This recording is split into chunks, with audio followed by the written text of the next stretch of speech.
Hey, this is Kirk from Go Make Music, and I wanted to take you inside my ambient music project called We Dream of Eden. And I'm unpacking a single that's coming out right now, actually, called Back to You. So I'm going to do a little walkthrough and show you a little bit about my process, and hopefully you glean some things that inspire you to make music. Or make anything. So let's dive in. This is the session right here. And I basically layered the sounds. I've organized them more for you to see my process. It's not usually this organized when it gets down to the end, but I figured it would make more sense. But it's still how I think about everything. So we have pads that I'm going to walk into, and then we got pianos, we got bass, we got guitars, lots of guitars. We have some ooze, some vocals, and then we got some sprinkles, which I love, and I'll tell you about those soon. And then we got some atmospheric sounds, meaning like Foley, field recordings. I think this was Spitfire's free London Atmos. So when I'm looking at building a track, it can happen lots of ways. But a lot of times I start by just creating a pad, creating some kind of, reverbed, moving, undulating background sound that kind of just moves throughout and creates this space, creates this universe. And then I like to kind of find melodies that fit and feel good and go from there. So it's kind of the order that I wrote this song, if I remember, is I started with the pad, and then I did some pianos, and then I did the bass, and then guitars. And so this is kind of the progression, at least of this track, and of a lot of my tracks, is I kind of create this sonic landscape, and then I start dabbling melodies until I have a structure, and then once I kind of have a structure, I fill it out with bass, guitars, whatever I want to. And then I kind of mix it all together. So let's dive in first to the pad. Now this is a combination of things. I got some piano noodles. Let's see what we got here. And so that's a piano with lots of reverb. Sometimes I might reverse the piano and print it and then reverse it again with more reverb and create kind of this undulating, reversing thing.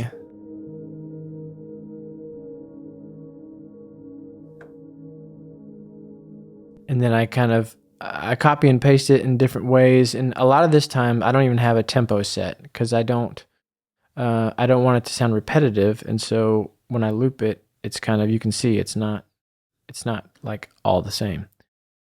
So then I have this middle pad, which is the same kind of idea, but I think I either pitch it up or do a new set of noodles.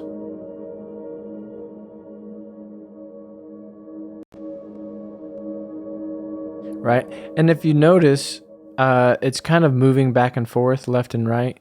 And that's this little trick here. I use just a basic tremolo. And I'm using this as kind of an auto pan to where it will, every 3 bars, go from one side to the next.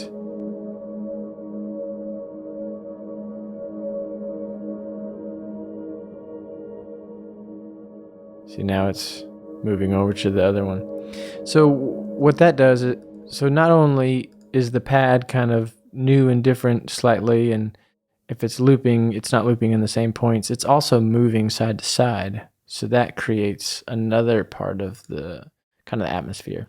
And then the same thing with this high pad.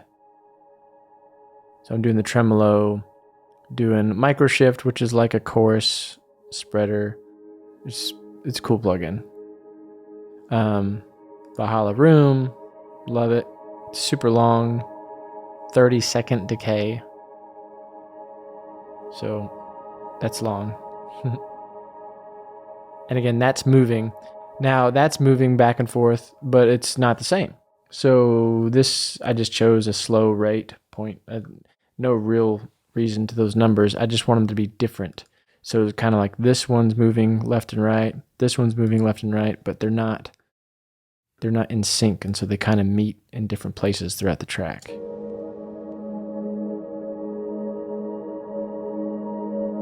With the noodles.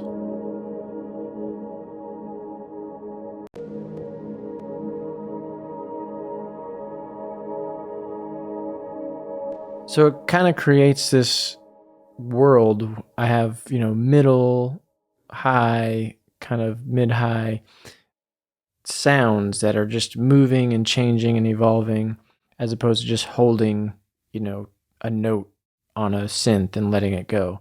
To me, this is more interesting and kind of subtle, but I do that. I spend a little bit of time kind of creating this world, and then I'll start, just putting my hands on a piano or a virtual piano. And I tell you what, I have a lot of pianos. I just love this thing. I just love the soft piano from Spitfire Labs. It's free. It's great. A lot of times I will just kind of roll off some of the thumpiness if I know I'm going to be doing bass, and I might compress it. I might not. It just doesn't need a lot of compression because it's so soft. It doesn't have a wide dynamic range, so it just sounds good. So I probably just was listening to the pad and tinkering around and came up with this melody.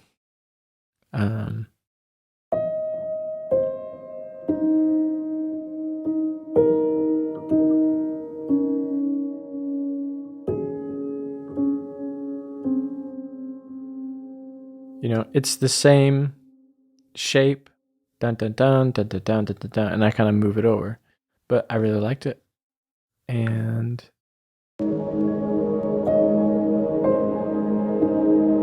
it looks like when I wrote it that I had this accompaniment on the left hand, and I wanted to wait to bring that in, but it probably sounds like this.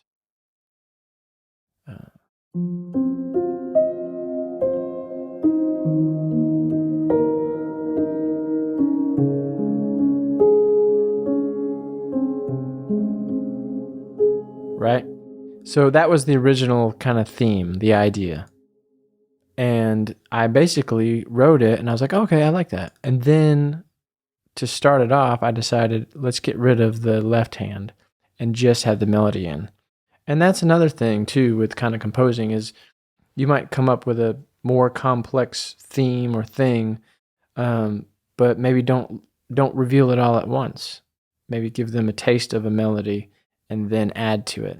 And so this kind of became that. This was pretty much the whole piece. I think I have a B section here at the end, but it's basically that melody twice, then that melody looks like 4 times, so like twice through the whole sequence with the left hand and bass, and then a B section, then I ended back off. So it's kind of like A, B, A in the structure. So again, I create the universe, then I have a theme with a piano. Sometimes it's a piano, sometimes it's something else. And then I make a little structure, which is these melodies, then bring in the left hand, then go to a B section. Let's look at the B section.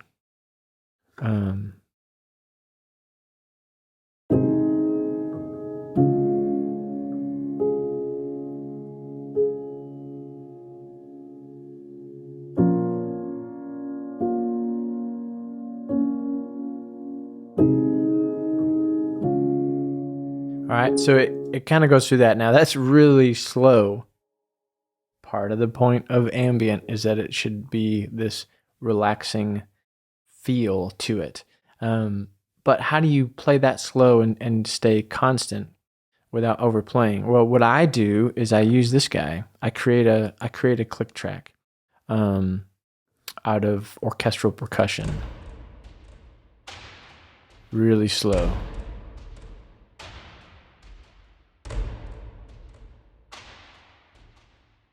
And that's it.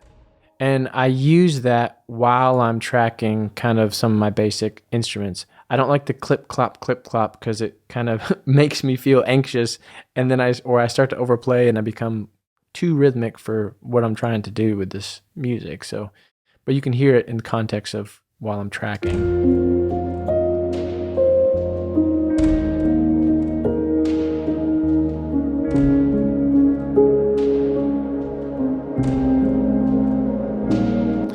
And you can see it's not like I'm not bang on the money with all of my piano stuff. I'm playing around it, but it's keeping me from getting way off track. Um, and so that's kind of another little, I guess, ambient music trick would be if you want something that has some form of steadiness but not be overwhelmingly rhythmic. Make yourself a nice little dark click track that's simple and play to that. But then when you're ready to be done, just mute it before you bounce it out. Um, and I do ambient tracks that have no tempo at all. They just are what they are, and that's fun too. Um, but I do like using a click sometimes. So I wanted to mention that. So I got the melody, I got the rhythm, I got the B section, I got these low piano guys down here.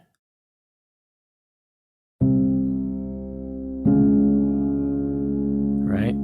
And for this one, I didn't roll off the low end, so I have this off because I want that low end. See, I want it. So that's pretty much the piano. Now you can tell I'm doing some processing on the overall, doing a little bit of compression, a little bit of EQ, saturation, and probably bumping the lows and highs or scooping out the mids, which you don't have to do all the time. But for the main melody, I sent these guys to some Valhalla Room with a pretty long decay and some Echo Boy with a ping pong, eighth note on one side, dotted eighth on the other. And that kind of gives it.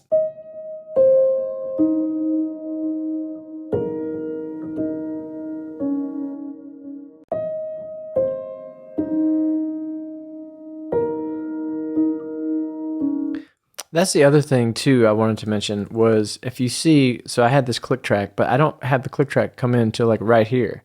So this whole kind of first movement of the piece is all no click. So me playing this was just playing it, letting it breathe, letting it be fast, letting it be slow, having retardandos at the end of phrases. That's how I wanted it to feel. And then basically I gave myself a pre-roll with this little click to do the rest of the recording, you know. So if you hear,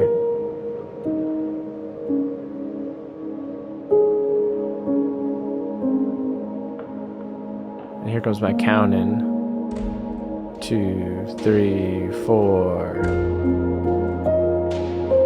and then we're in. So that's kind of a thing, is like you don't have to be on the grid all the time or off the grid all the time.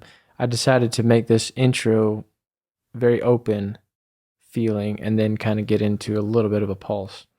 So, okay, so we got the pad made, we got the piano going, and then basically I started having a conversation between the piano and the bass. And this is a combination of live bass and synth bass. So let's just see what we're doing here.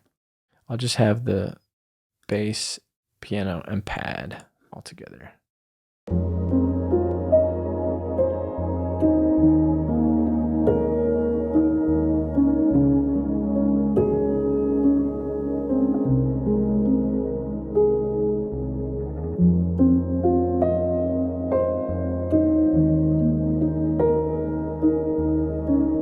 If you notice, the bass is kind of like moving in the spaces in between the piano. So it's almost like they're talking with each other, which I really like doing that with my parts. I'm trying to get better, but I do like it.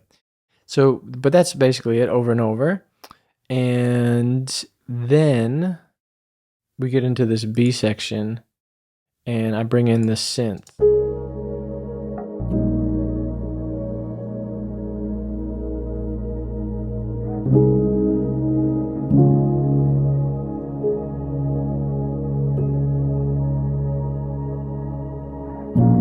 So when I do that, I got a lot of low end things happening. So I have to kind of manage that.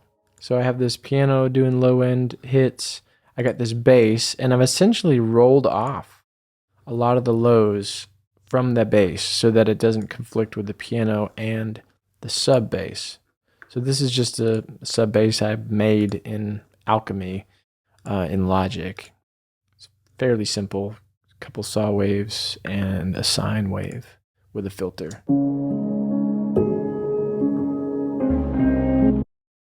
And you'll hear that coming in. And then I just put an octave on top of it.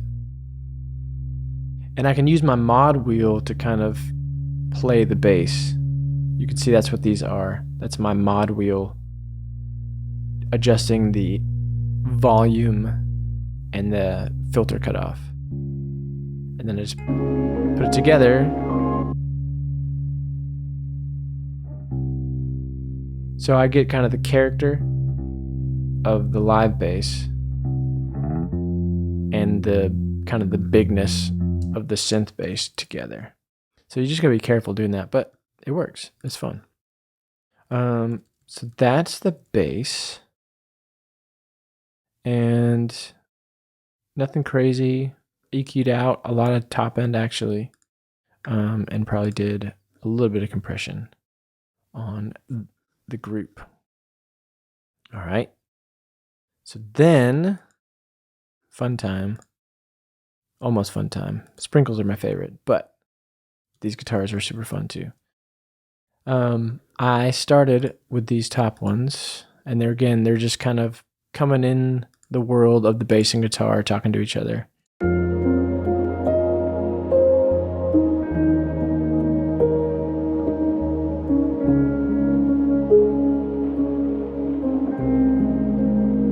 Nothing crazy, just fun little descending line.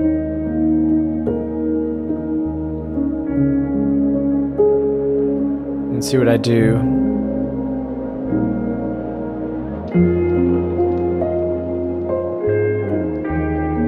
Okay. So now I'm just taking that same descending line and I'm making it a little bit more complex by adding another note. And I'm adding a harmony. So I got these guys here and these guys.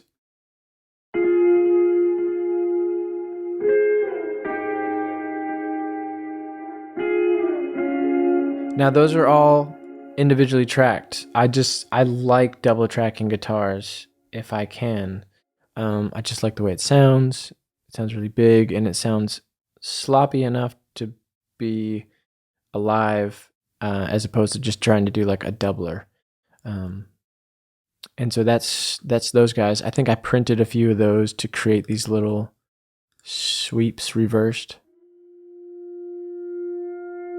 So that's basically this guitar reversed and then added reverb. Also, if you're wondering what I use for my sound, I use this 2 notes torpedo wall of sound. I think there was like a free version that I used for a while, and then you have to buy like a $30 something to keep it.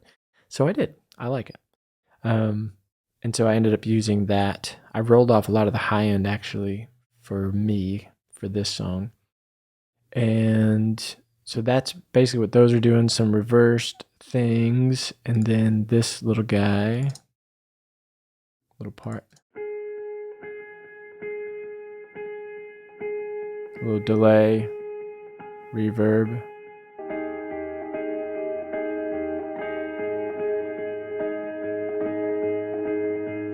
You know, not a lot of crazy movement, but the other guys are moving around it, so it works.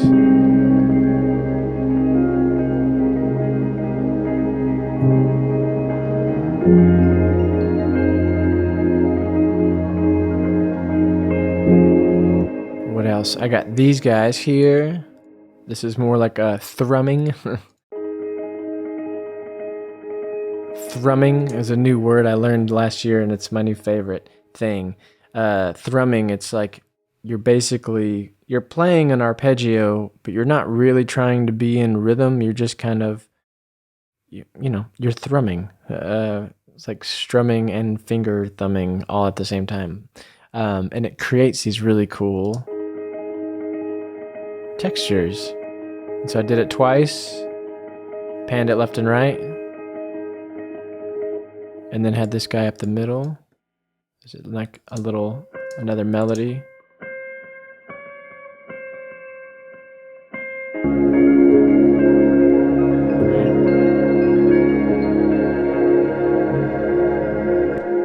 So those are the more rhythmic things of the guitar. And then I would take parts of the guitar that I liked and basically run it through a bunch of reverb and print it. And when I say print it, what I mean is like it's called bounce in place. So let's say, for example, I took this thing. Let's get rid of that. I took this guitar and I just put a load of reverb on it.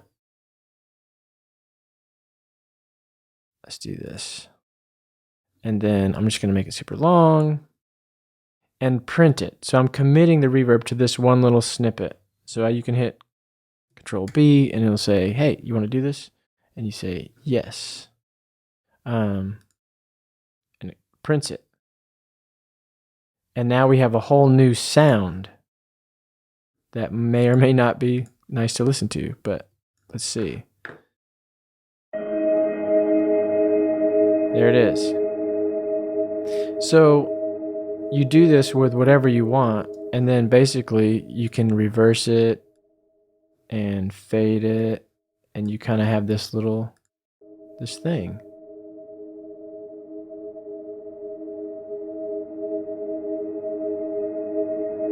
Right? And so I also love doing that. That's kind of how I make my pads. It's how I make a lot of my textures. Just by grabbing little snippets and adding things to them and then printing those. Take those off though. And so that's basically what these are. And I use these as little waves throughout the intro and the end as little just waves of sound. Right? It's got noise in it, kind of gritty, but I like it. So it's cool. I don't mind the noise and the hiss, and sometimes I get rid of it, but I like it.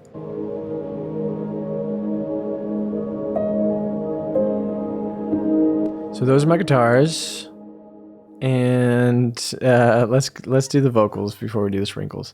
And these vocals are just some ooze, but I was I was digging Torpedo Wall of Sound apparently that day, and so I just left it on everything. And this is basically, it's just a little bit of taking out all the mud and low end of my ooze and some Torpedo.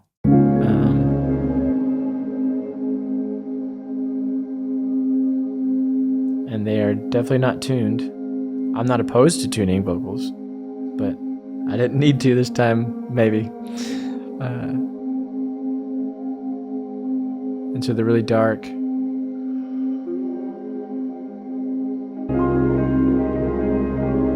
And they just fill in that low mid.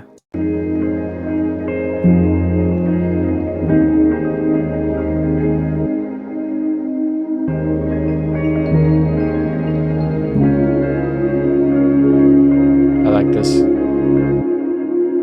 I like that.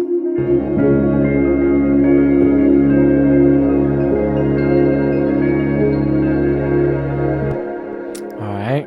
I like to sneak in vocal textures. Sometimes make them obviously vocals, and sometimes just make them like an instrument that you wouldn't know is a vocal, but it sounds cool. I really like that a lot. So I did it for this one. And now it's sprinkle time. Sprinkle time is my favorite time because by now I kind of have a structure, I have a dynamic, I know what I want to do, and now these sprinkle times just kind of bring it into a new place. So I like the soft whirly, free soft whirly, super soft whirly. Not just the soft whirly, but the super soft whirly, the DI version. I like it.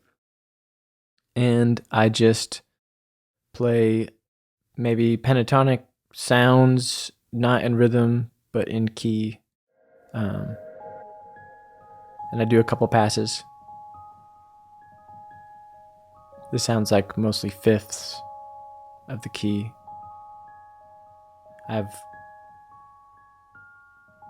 one in the middle, one on the left, one on the right. And I just love it. I just love the way it feels. I think of like wind chimes, you know.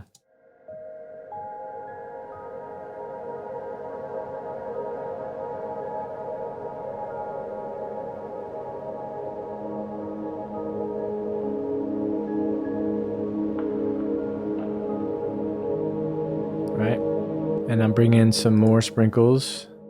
Those might have been actually the same ones that I just kind of I copy and paste. And again, I try to make sure things aren't lined up so you don't even notice, you won't hear any patterns. I want it to sound all new.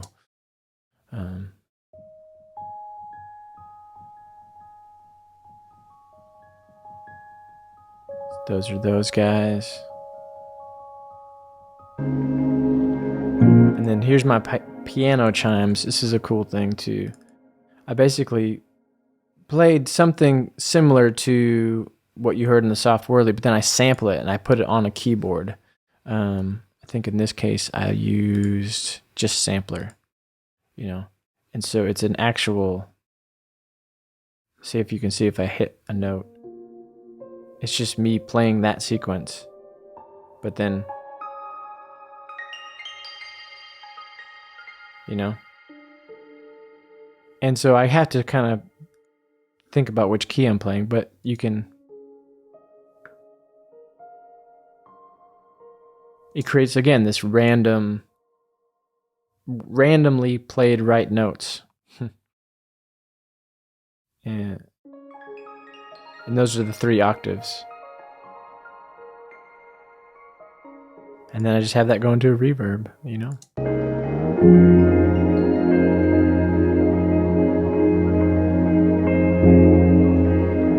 So I have the whirly sprinkles, and then the piano chimes, and then Oliver Arnold's chamber grid. It's so good. It just is lovely. And so I have some of those going on. I love the texture of the strings. I think I'm just adding. Again, I double track these, no quantizing. A lot of these samples are round robin. So they're actually new samples. So they are going to sound wider. You don't have to do that all the time.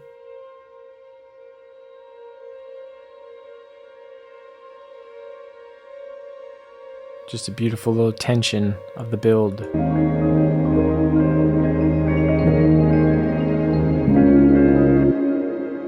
know, it's kind of all coming together.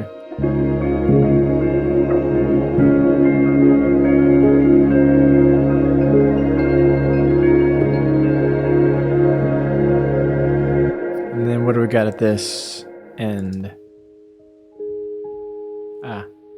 This is probably the same. Yeah, this is these same whirly, but I bounced them in place and then I pitched them down. And I probably, let's see if I reversed. No.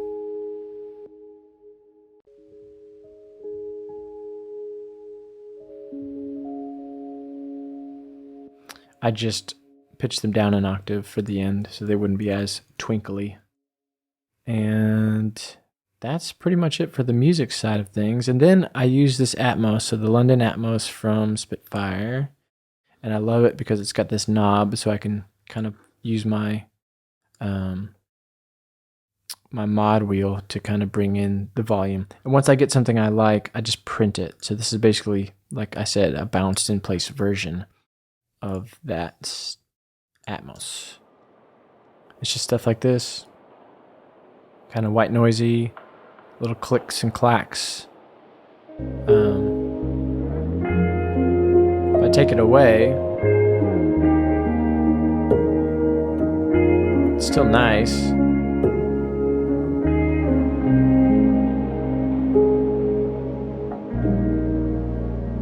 It just adds a texture that can be really nice. And that's basically it. Another big thing that I'll show you is I did some volume automation on this pad because I don't want the pad to just be this thing that just is there. Like, I like that it's moving around here, and then I'm moving the volume of it to kind of play the pad as a performance. And I think that can add a lot of emotion to a piece like this.